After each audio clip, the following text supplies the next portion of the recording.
Kapag umuulan, hindi lahat ng lugar ay nakakaranas ng parehas na pagbuhos ng tubig ulan. Mayroong dako na malakas ang buhos nito. Meron naman, papatak-patak lang. At meron ding lugar na hindi talaga umuulan.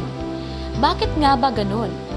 Para maunawaan natin ito, atin munang pag-aaralan kung papaano nga ba nabubuo ang ulan at ano ang prosesong pinagdadaanan nito sa pamamagitan ng Biblia at siyensya. May isang proseso na itinuturo ang Biblia at ang science kung saan ang pagkabuo ng ulan ay bahagi nito. Ito ay tinatawag na hydrologic cycle o mas kilala sa tawag na water cycle. Kapag ang tubig na nasa mga anyo ng tubig o bodies of water tulad ng dagat, ilog, batis at iba pa ay nainitan ng matinding sikat ng araw, ang water molecules na nasa water substance ay nagtatransform into gas molecules in the form of vapors o singaw. Ang prosesong ito ay tinatawag na evaporation process na mababasa naman sa Psalms 135 verse 7.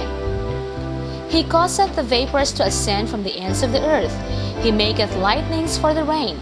He bringeth the wind out of his treasuries. Kapag umaangat na ang singaw mula sa tubig at habang tumataas ang altitude, ay lumalamig din ang temperatura nito. At dahil dyan, ang singaw ay nagiging likido na muli at nagaan yung ulap.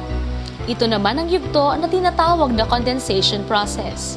At kung mabigat na at di na kaya pang ikontina ng ulap ang mga naipon na vapors, susunod na ang precipitation process, kung saan ang singaw na nag-evaporate mula sa lupa at naging likido na muli sa ere ay babagsak na sa lupa na tinatawag nating ulan.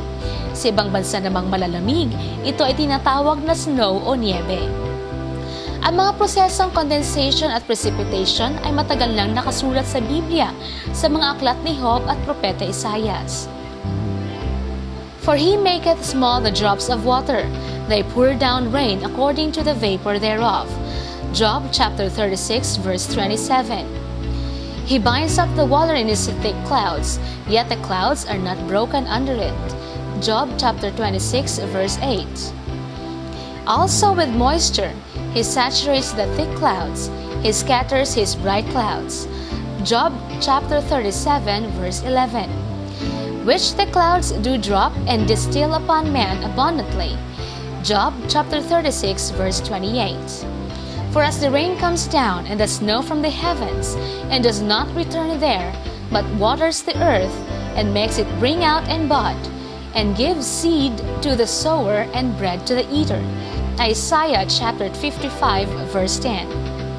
At para mabuo ang proseso ng water cycle, hahantong naman ito sa tinatawag na accumulation process, kung saan ang lahat ng tubig ulan at ang mga natunaw na snow ay dadaloy pabalik at muling may ipon sa mga ilog at dagat sa pamamagitan ng gravitational pull ng mundo. Kapag dumaloy na at naipon na mga ito sa mga anyong tubig, magsisimula na muli ang water cycle. Sa mga anyo ng tubig na ito, nagmumula ang pinakamalaking porsyento ng prosesong evaporation sa water cycle. Ang kakumpletuhan ng cycle na ito ay mababasa sa Biblia sa aklat ng Ecclesiastes. Lahat ng mga ilog ay humuhugos sa dagat, gayon may hindi napupuno ang dagat. Sa dakong hinuhugusan ng mga ilog, doon din nagsisihugos uli ang mga yaon. Ecclesiastes 1:7.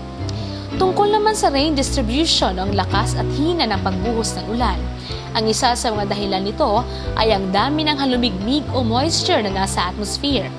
Ang lakas at hina ng pagbuhos ng tubig ulan ay depende sa dami ng tubig na naging bunga ng evaporation process. Kapag mas maraming tubig ang naging vapor sa proseso ng pagsingaw, ibig sabihin nito, mas maraming ulan ang magiging bunga ng precipitation process. Sa madaling salita, mas malakas ang ulan. Kung kakaunti ang naipong vapor sa ere, mahina rin ang bagsak ng ulan.